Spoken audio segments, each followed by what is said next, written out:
الحمدللہ رب العالمین، تمام تعریفیں اللہ تبارک و تعالیٰ کے لیے، اور ہزار درود و سلام اللہ کے حبیب محمد مصطفیٰ صلی اللہ تعالیٰ علیہ وآلہ وسلم پر۔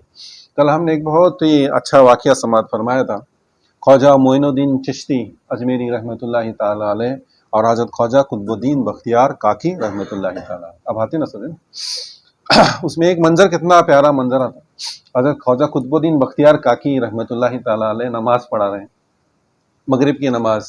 خواجہ معین الدین چشتی کا انتظار کر رہے تھے اور نہیں آئے تو آپ نماز شروع کر دی تھی۔ آپ نے نماز پڑھی، آپ نے نماز جب ختم کی تو جب سلام پھیرا، پیچھے پھر کر دیکھا تو خواجہ معین الدین چشتی پیچھے صفوں میں نماز پڑھتے نظر آ رہے تھے۔ پیر ہیں خواجہ قطب الدین بختیار کاکی کے، خواجہ معین الدین چشتی رحمۃ اللہ تعالیٰ علیہ پیر ہیں۔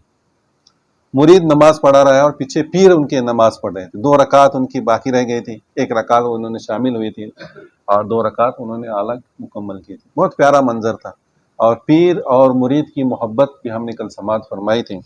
جو خواجہ قطب الدین بختیار کاکی رحمۃ اللہ تعالیٰ علیہ پر الزام لگایا گیا تھا، آپ نے اس کا دفاع کیا اور پھر آپ کو وہاں سے لے کر واپس اجمیر کو جانے لگے۔ کہنے لگے اب میں میرے اس قطب الدین کو یہاں نہیں چھوڑوں گا۔ تو بادشاہ گڑ گڑانے لگا، کہنے لگا کہ نہیں، ہم سے غلطی ہو گئی۔ کہنے لگے میرے قطب الدین کی ذلت دیکھنے کے لیے قطار قطار باندھ کر کھڑے ہو گئے، اس کی عظمت دیکھنے کے لیے نہیں آئے، اس کے کام کو دیکھنے کے لیے نہیں آئے، اس کی ذلت دیکھنے کے لیے، رسوائی دیکھنے کے لیے کھڑے ہو گئے تھے، میں نہیں چھوڑوں گا۔ تو گڑ گڑانے لگے، آپ نہیں مانے تو آخر بادشاہ کہنے لگا اگر آپ کو لے جانا ہے تو لے جائے، میں بھی انہیں کے ساتھ آؤں گا۔ اب سلطنت کا جو کچھ ہونا ہے ہونے دو، میں بھی ان کے ساتھ اجمیر چلا ہوں۔ قطب الدین بختیار کاکی نے عرض کی کہ معاف کر دو انہیں، اور یہ اپنا محل چھوڑ کر میرے خانقاہ میں آ کر رہ چکا ہے، اور یہ واقعی ایسا کرے گا۔ یہ دلی چھوڑ کر اجمیر میں آ کر بس جائے گا، اور پھر سارے دیش کی رعایا کو کون سنبھالے؟ تو خواجہ قطب الدین بختیار کاکی نے کہا کہ ٹھیک ہے، رہ جاؤ یار، اور آپ چلے گئے۔ تو یہ وہ واقعہ تھا، کل ہم نے بیان کیا تھا، تھوڑا رہ گیا تھا تو آج اسے مختصر کیا۔ اور آج پھر ایک اور خواجہ غریب نواز کی کرامت ہم بیان کریں گے، جو ہم بار بار سنتے ہیں، تھوڑا اور اسے سنیں گے، کیونکہ چھٹی شریف منانے کا ہم نے ارادہ کیا تھا اور چھٹی شریف کے دن چل رہے ہیں، 2-4 دن آگے چلے گئے۔ تو تب سے جو شروع ہے، تو آج اور کل اور انشاءاللہ 1-2 دن بیان کریں گے خواجہ غریب نواز کا، اور پھر دوسرا ایک موضوع شروع کریں گے۔ خواجہ غریب نواز رحمۃ اللہ تعالیٰ علیہ کی وہ کرامت بڑی مشہور اور معروف ہے کہ آپ نے ایک جگہ پر قیام کیا تو اونٹ بیٹھے ہی رہ گئے۔ تو کیا ہوا، کیسے ہوا تھا وہ منظر؟ تو خواجہ غریب نواز جب اجمیر پہنچے تو شام کا وقت ہو چکا تھا، اور آپ کو نماز پڑھنی تھی۔ تو آپ نے کہا کہ ندی کے کنارے ایک اچھا بڑا میدان تھا، تو خالی میدان نظر آیا۔ آپ نے کہا کہ ہاں چلو یہیں پر خیمے لگا دو، اب یہیں پر ہم وضو کریں گے اور یہیں پر بیٹھ جائیں گے۔ اور وہ آنا ساگر کے قریب کا تالاب کی وہ جگہ تھی، تو آپ وہاں پر بیٹھ گئے۔ تو بیٹھنے کے بعد پھر وہ ساروان ان کے آئے اور کہنے لگے کہ آپ یہاں کیوں بیٹھے، یہاں ہمارے اونٹوں کو بٹھانے کی جگہ ہے۔ تو جب بحث چلے تو خواجہ غریب نواز نے کہا کہ بہت بڑا میدان ہے، ہم نے تو تھوڑی سی جگہ لے لی ہے، اور تم اپنے اونٹ کہیں بھی بٹھا سکتے ہو۔ وہ نہیں ماننے لگے، حجت کرنے لگے۔ تو پھر کہا کہ ٹھیک ہے، تمہارے اونٹ کی بیٹھنے کی جگہ ہے تو تمہارے اونٹ بیٹھے ہی رہیں گے، ہم چلے جاتے ہیں کہیں اور۔ پھر آپ وہاں سے اٹھ کر آنا ساگر کے قریب چلے گئے۔ ابھی اونٹ یہاں پر ایسے بیٹھے کہ اٹھنے کا نام لے لے۔ تو صبح کو ساروانوں نے اونٹوں کو اٹھانے کی کوشش کی تو ایک عجب تماشا سارے گاؤں والوں نے دیکھا کہ ساروان جو ہے طرح طرح سے سرکس کر کے اونٹوں کو اٹھانے کی کوشش کر رہے تھے۔ کوئی دم کھینچ کر اٹھا رہا ہے، کوئی رسی کھینچ کر اٹھا رہا ہے، کوئی بھالے سے ٹوچ کر اٹھانے کی کوشش کر رہا ہے، یعنی طرح طرح کی کوششیں کر رہے ہیں، لیکن اونٹ زمین سے اٹھنے کو تیار نہیں۔ آخر کسی نے کہا کہ کل جو بابا نے کہہ گئے کہ اونٹ بیٹھے ہی رہیں گے، شاید انہی کی بات کا اثر ہے کہ اونٹ بیٹھ گئے۔ اب جب تک ہم ان سے معافی نہیں مانگیں گے یہ ماجرا ٹھیک ہونے والا نہیں۔ پھر خواجہ غریب نواز سے معافی مانگی گئی، اور معافی مانگنے کے لیے جب تمام وہاں پر پہنچے، معافی مانگنے لگے، تو خواجہ غریب نواز رحمۃ اللہ تعالیٰ علیہ نے فرمایا کہ جاؤ تمہارے اونٹ اٹھ چکے۔ ابھی وہاں تک پہنچے بھی نہیں تھے، کہا اٹھ چکے ہیں۔ تو دوڑتے ہوئے آئے تو دیکھا کہ واقعی سارے اونٹ اٹھ چکے تھے۔ اب اس کے بعد دوسرا ایک جو کرامت ہوئی، اس کے اندر بھی حضرت خواجہ قطب الدین بختیار کاکی کا تذکرہ ہے۔ وہ اس طرح ہے کہ آنا ساگر کے قریب آپ بیٹھے ہوئے تھے، تو آنا ساگر اس وقت جو ہے وہاں کے لوگ پانی پینے کے لیے اس کا استعمال کیا کرتے تھے، اب وہ پانی کھارا بن چکا ہے، سمندر کی طرح کھارا پانی ہے، اسے پیا نہیں جاتا۔ آج بھی آنا ساگر موجود ہے، لیکن اس وقت وہ پانی میٹھا تھا، پینے کے لیے استعمال کیا جاتا تھا۔ اور اس کے ارد گرد جو مندریں ہیں، وہاں پر جو براہمن رہتے ہیں، ان براہمنوں کو صرف اس میں جو ہے غسل کرنے کی، نہانے کی اجازت تھی، کسی اور کو وہاں پر نہانے کی یا کپڑے دھونے کی اجازت نہ تھی۔ ابھی وہاں پر جا کر بیٹھ گئے تو کوئی اور شخص وہاں آ کر اس پانی کا استعمال کرتا تھا تو بادشاہ کی طرف سے اسے جو ہے اس پر مقدمہ چلایا جاتا تھا، اسے سزا دی جاتی ہے۔ براہمنوں کے علاوہ وہاں پر کوئی نہ نہا سکتا تھا، نہ اپنے کپڑوں کو دھو سکتا تھا۔ ابھی وہاں پر بیٹھے انہیں معلوم نہیں تھا، تو وہ براہمنوں نے جب دیکھا تو انہوں نے ایک واویلا کھڑا کر دیا کہ یہ کیا ہو گیا کہ ایک اجنبی لوگ آئے ہیں، ہم گاؤں والوں کو یہاں پر غسل کرنے نہیں دیتے، یہ آئے ہیں اور وضو کر رہے ہیں، نہا رہے ہیں۔ تو انہوں نے ایک واویلا کھڑا کر دیا اور پرتھوی راج چوہان تک شکایت پہنچی۔ پرتھوی راج چوہان سے جا کر کہا کہ ایسا ایسا ماجرا پیش آیا ہے۔ تو پرتھوی راج چوہان نے کہا کہ انہیں مت چھیڑو، جتنا دن رکنا ہے رکنے دو، وہاں سے چلے جائیں گے۔ ایک اونٹوں کا واقعہ ہو چکا ہے، ان کی شہرت پہنچ چکی ہے، اور اگر ہم اٹھائیں گے اور کچھ دوسرا ماجرا نہ ہو تو براہمنوں نے کہا کہ نہیں، اگر ہم ایسے ڈرتے رہیں گے تو پھر ایک ایک کر کے ہمارے سارے لوگوں کو مسلمان بنا لیں گے، انہیں یہاں سے کسی طرح اٹھانا ہے۔ پھر جا کر بادشاہ نے حکم دیا کہ کہا کہ آپ یہاں سے اٹھ کر کہیں اور چلے جائیں، یہ تالاب ہمارے براہمنوں کا ہے، ہمارے پجاریوں کا ہے، ان کے علاوہ یہاں کوئی غسل اور نہانا اور دھونا نہیں کر سکتا، آپ یہاں سے چلے جائیں۔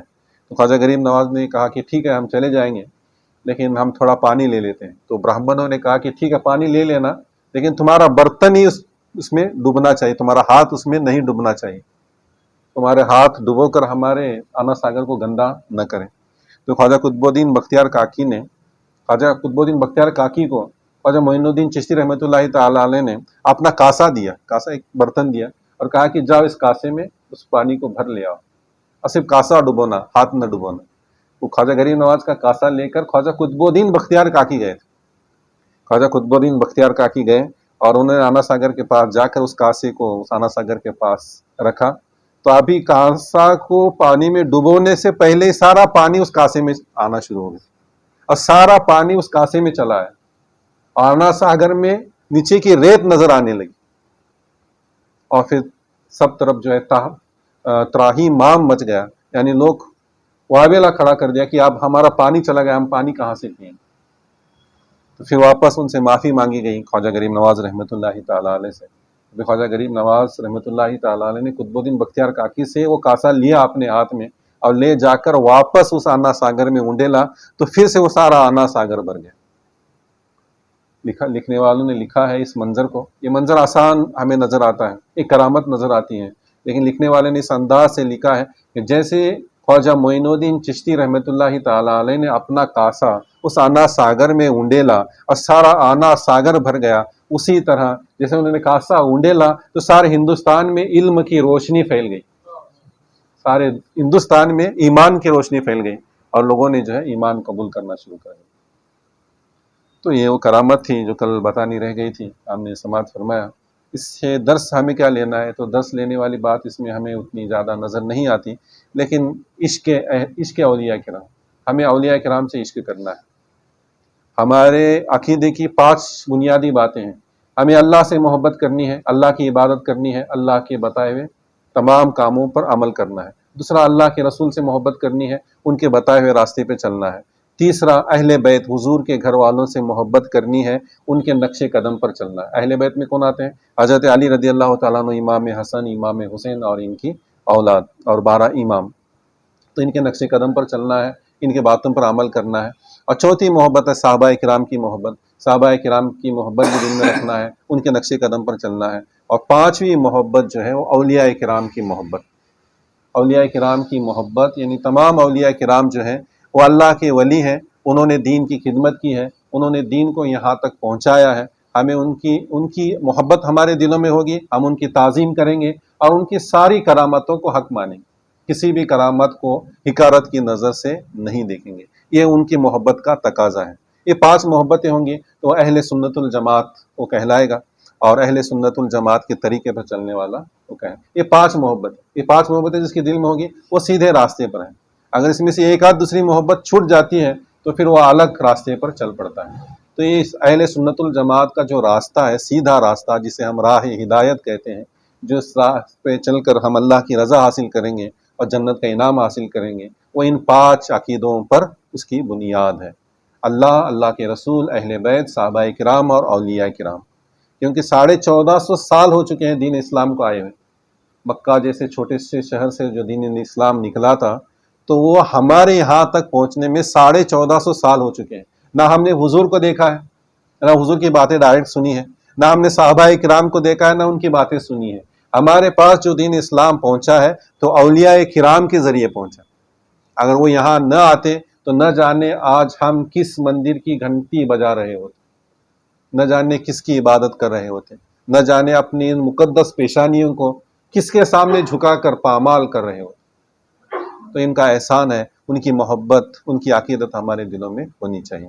بہرحال اللہ تبارک و تعالیٰ کی بارگاہ میں دعا ہے کہ ہم سب کو کہنے اور سننے سے زیادہ عمل کرنے کی توفیق عطا فرمائے۔ وَمَا عَلَيْنَا إِلَّا الْبَلَاغُ الْمُبِينُ وَآخِرُ دَعْوَانَا أَنِ الْحَمْدُ لِلَّهِ رَبِّ الْعَالَمِينَ۔